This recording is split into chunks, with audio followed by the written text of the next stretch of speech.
Hello friends, मैं engineer Prakash Kumar Gupta एक बार फिर आपका द राइजिंग रैंक चैनल में आप सभी का वेलकम करते हैं। जैसा कि हम लोगों ने क्लास 12 का फिजिक्स स्टार्ट किया था, यूनिट 1 इलेक्ट्रोस्टैटिक्स। आज का हमारा लेक्चर नंबर 4 और आज का हमारा टॉपिक है कूलम्ब्स लॉ, कूलम्ब का नियम। ये बहुत ही इंपॉर्टेंट क्वेश्चन है, आपके बोर्ड एग्जाम में बहुत बार ये पूछे जा चुके हैं, तो इसको ध्यान से देखिएगा। तो देखिए यहाँ पे कूलम्ब्स लॉ होता क्या है, इसके बारे में हम डिस्कस करते हैं। कोई Q1 एक चार्ज है और एक Q2 चार्ज, इसको r डिस्टेंस पर फिक्स कर दिया गया। r डिस्टेंस पर फिक्स कर दिया गया, तो जब दो चार्ज को किसी डिस्टेंस पर फिक्स किया जाता है, किसी डिस्टेंस पर रखा जाता है, तो उस चार्ज के द्वारा या तो प्रतिकर्षण बल एक दूसरे पे लगाते हैं या तो एक दूसरे पे आकर्षण बल लगाते हैं। ये तो बात आप जानते हैं, पीछे के लेक्चर हम लोग देख चुके हैं कि अगर ये सजातीय आवेश होते हैं तो एक दूसरे को प्रतिकर्षित करेंगे, अगर विजातीय आवेश होंगे तो एक दूसरे को आकर्षण करेंगे। यानी अगर प्लस प्लस और माइनस माइनस होगा, प्लस प्लस या माइनस माइनस होगा, यानी ये दोनों अगर ये प्लस होगा या माइनस माइनस होगा, तो इसके बीच में क्या होता है, विकर्षण होता है। अगर अगर एक प्लस एक माइनस और एक माइनस और एक प्लस होता है, तो इसके बीच में क्या होता है, अट्रैक्शन होता है, आकर्षण होता है। ये तो बात आप लोगों को पता होगा। अब देखिए ध्यान से, तो जो फोर्स लगता है वो इस दोनों आवेशों के मिलाने वाली रेखा के अनुदिश ही लगता है, इसके अनुदिश ही लगेगा। ओके, इतना बात आपको पता हो गया। मैंने क्या किया, मैंने कहा कि जब दो चार्ज को एक दूसरे से r डिस्टेंस पे रखा जाता है, तो उस दोनों चार्ज एक दूसरे पर या तो प्रतिकर्षण बल लगाते हैं या तो आकर्षण बल लगाते हैं। अब ये डिपेंड करता है कि उस चार्ज का नेचर कैसा है। ठीक है, तो अब देखिए यहाँ पे, तो जो बल लगाता है, चूंकि चार्ज जो है ये स्थिर है, तो इसके कारण जो बल लगेगा, इस बल को हम बोलते हैं स्थिर वैद्युत बल। इस बल को हम क्या बोलते हैं, स्थिर वैद्युत बल, या इसी बल को बोलते हैं कूलम्ब बल। क्या बोलते हैं, कूलम्ब बल। तो अब देखिए ध्यान से, जो कूलम्ब का नियम कहता है, तो कूलम्ब के अनुसार होता क्या है कि जो आपका स्थिर वैद्युत बल लगता है, वो आपके दोनों आवेश के गुणनफल के समानुपाती और इसके बीच की जो दूरी आपको दिखाई दे रही है r, इसके वर्ग के व्युत्क्रमानुपाती होता है। ठीक है, आया बात समझ में। मैंने क्या बोला, मैंने बोला कि जब दो बिंदु आवेश एक दूसरे से किसी डिस्टेंस पर होते हैं, फिक्स डिस्टेंस पे, तो दोनों के बीच एक प्रकार का बल लगता है, जिस बल को हम स्थिर वैद्युत बल या कूलम्बीय बल कहते हैं। ठीक है, और इसके अनुसार, कूलम्ब के अनुसार, जो कूलम्बीय बल या स्थिर वैद्युत बल होता है, ये दोनों आवेश के गुणनफल के समानुपाती और इसके बीच की दूरी के वर्ग के व्युत्क्रमानुपाती होता है। ठीक है, तो अब देखिए यहाँ पे कि अगर हमें बोलूंगा तो F समानुपाती जो बल लगेगा क्या हो जाएगा, Q1 Q2 हो जाएगा, और F समानुपाती क्या हो जाएगा, 1/r² हो जाएगा ना। इसको 1 ले लेते हैं, इसको 2 ले लेते हैं, तो दोनों 1 और 2 से करेंगे तो F समानुपाती हो जाएगा आपका Q1 Q2 अपॉन का r²। यही आपका कूलम्ब का नियम है। आपका ये समानुपाती हटेगा, कांस्टेंट जुटेगा। तो हम आज इसको क्या करते हैं, लिख देते हैं। क्या लिखेंगे कि स्थिर बिंदु आवेश के बीच लगने वाला बल स्थिर वैद्युत बल या कूलम्ब बल कहलाता है। और कूलम्ब के अनुसार दो स्थिर बिंदु आवेश के मध्य लगने वाला बल स्थिर वैद्युत बल दोनों आवेशों के गुणनफल के समानुपाती और इसकी बीच की दूरी के वर्ग के व्युत्क्रमानुपाती होता है। और ये जो बल होता है वो दोनों आवेश के मिलाने वाली रेखा के अनुदिश ही ये कार्यरत होता है।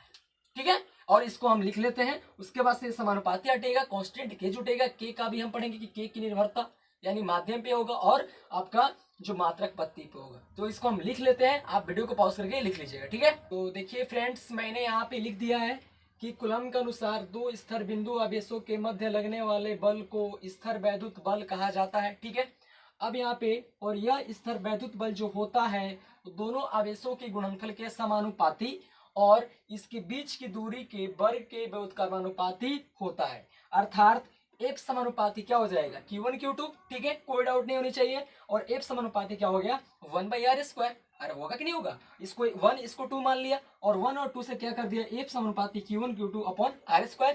जब समानुपाती हटेगा तो एक कांस्टेंट जुटेगा, यानी F बराबर हो जाएगा K Q1 Q2 बट्टा r², जहाँ K बराबर समानुपातिक नियतांक।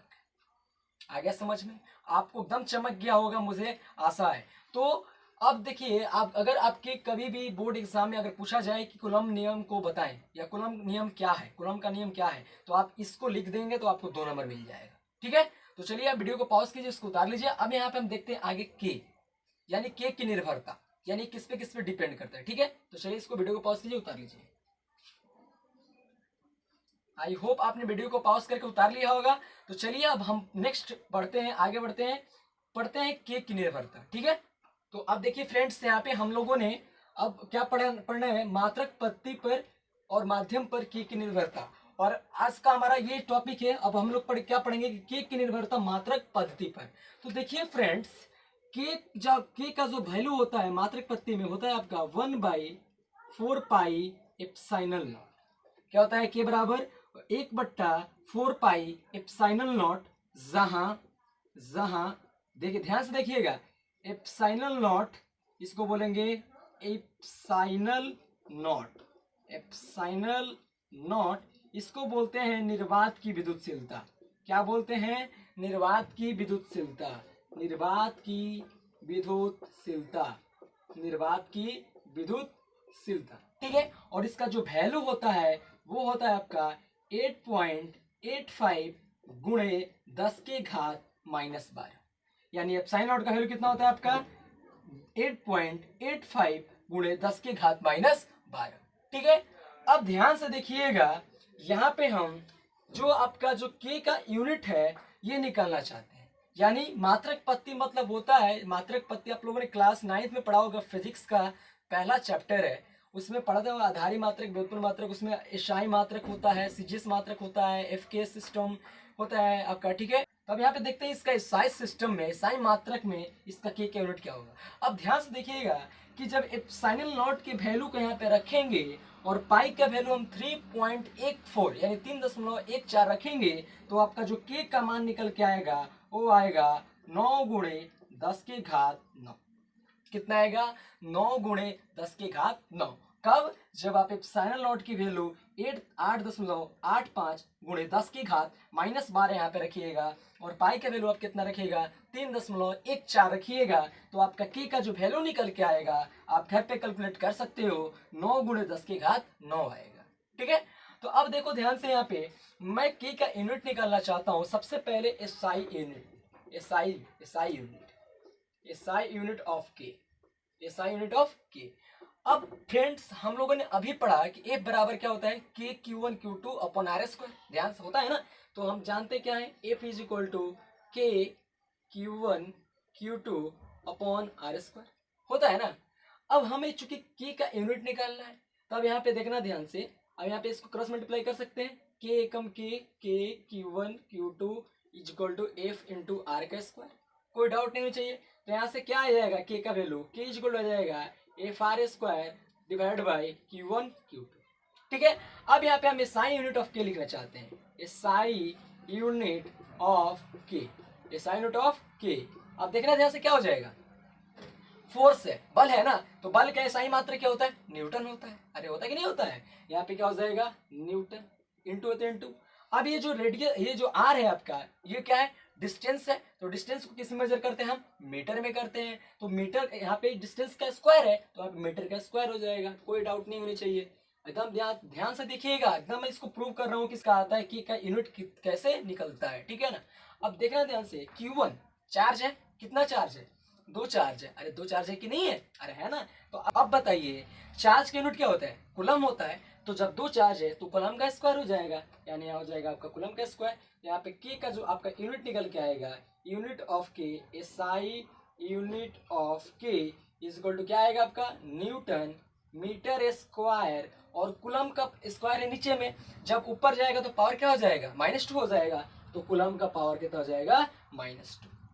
कोई दिक्कत नहीं चाहिए। तो यहाँ पे हम के का वैल्यू लिख सकते हैं, वैल्यू ऑफ के इज इक्वल टू क्या हो जाएगा, 9 गुणे 10 के घात 9 न्यूटन मीटर का स्क्वायर कूलम का पावर -2।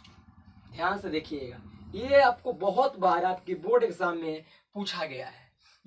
ये भी 2 नंबर में पूछ सकता है कि के का एसआई मात्रक निकाले, तो आप यहाँ से आप निकाल सकते हैं। इसको 2 नंबर का भी क्वेश्चन यहाँ से बन सकता है। तो आपको कोई डाउट नहीं होनी चाहिए। यहाँ पे मैंने आपको निकाल के दिखा दिया कि न्यूटन मीटर स्क्वायर कूलम का पावर -2 कैसे आया। आपको समझ में आ गया होगा, मुझे पूरा विश्वास है। तो अब देखिए फ्रेंड्स कि जब के का unit newton metre square coulomb का पावर -2 है, है कि नहीं है। अब ध्यान से देखिए यहाँ पे एप्सिलॉन नॉट का हम यूनिट निकालना चाहते हैं, तो अब यहाँ पे के का यूनिट यहाँ पे रखेंगे, एप्सिलॉन नॉट के यहाँ पे लाएंगे, के को यहाँ पे लाएंगे, तो के को अगर ऊपर ले जाएंगे यानी सभी वैल्यू को हम ऊपर ले जाएंगे तो इसका पावर क्या हो जाएगा, अगर न्यूटन में है तो न्यूटन का पावर -1 हो जाएगा, मीटर में है स्क्वायर में है तो मीटर का पावर -2 हो जाएगा, कूलम का पावर -2 है तो ऊपर जाएगा तो ये क्या हो जाएगा, कूलम का पावर 2 हो जाएगा।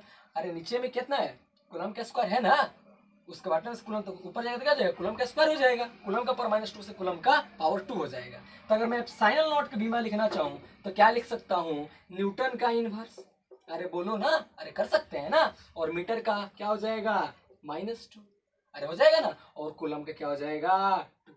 कोई डाउट नहीं होनी चाहिए आपको, अरे आया कि नहीं आया, अरे आया ना, तो आप ध्यान से देख लीजिए मैंने क्या क्या एक बार इसको एक्सप्लेन कर देता हूँ।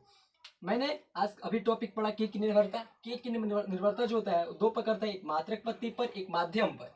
मैंने पहला पढ़ा कि के की निर्भरता मात्रक पत्ती पर, तो इसमें के का वैल्यू होता है 1/4 पाई एप्सिलॉन नॉट, जहाँ epsilon naught equal to epsilon naught यहाँ पे लिख दिया। ये एप्सिलॉन नॉट निर्वात की विद्युतशीलता है जिसका वैल्यू होता है 8.85 गुणे 10 के घात -12, और इसका यूनिट कहाँ से आया, मैं के का यूनिट पहले निकाला, उसके बाद से मैं किसका यूनिट निकाल दिया, एप्सिलॉन नॉट का। जो के का वैल्यू होता है, आप एप्सिलॉन नॉट का वैल्यू 8.85 गुणे 10 के घात -12 और पाई का वैल्यू 3.14 रखिएगा, तो आपका वैल्यू जो होता है के का निकल के 9 गुणे 10 के घात 9 होता है। ठीक है, अब यहाँ पे मैंने SI यूनिट ऑफ के निकालना चाहा, तो F बराबर हम क्या जानते हैं, के Q1 Q2 अपन R स्क्वायर, कूलम का नियम है, ये आपको याद होना चाहिए। और यहाँ पे मैंने क्या किया, क्रॉस मल्टीप्लाई किया, के को अलग रख दिया क्योंकि इसी का यूनिट निकल रहा था। अब SI यूनिट हम फोर्स का क्या जानते हैं, न्यूटन जानते हैं, आर का हम क्या जानते हैं, मीटर, तो मीटर का स्क्वायर हो गया, और चार्ज का, एक चार्ज का कूलम, तो 2 चार्ज का कूलम का स्क्वायर, इसको किया तो न्यूटन मीटर स्क्वायर कूलम का पावर -2, और इसको के का वैल्यू जब हो जाएगा 9 गुणे 10 के घात 9 न्यूटन मीटर स्क्वायर कूलम का पावर -2। जब हम लोग न्यूमेरिकल सॉल्व करेंगे तो के का यही वैल्यू हम इतना सभी लिखेंगे। ठीक है, वहां पे यूनिट को भी हम मेंशन करेंगे। ठीक है, और इसके बाद से इसको जब मैं पलट दिया मैं, तो किसका यूनिट निकल गया आपका, एप्सिलॉन नॉट का। तो आ गया होगा समझ में आपको। अब हम नेक्स्ट टॉपिक में हम सीजीएस यूनिट को आगे करेंगे, यानी सीजीएस यूनिट ऑफ के, सीजीएस यूनिट ऑफ के। उसके बाद से हम लोग माध्यम पर हम लोग यानी के का जो निर्भरता है वो माध्यम हम देखेंगे। ये फ्रेंड्स, आज के लेक्चर में हम इतना ही रहने देते हैं, मिलते हैं नेक्स्ट लेक्चर में, तब तक के लिए नमस्कार।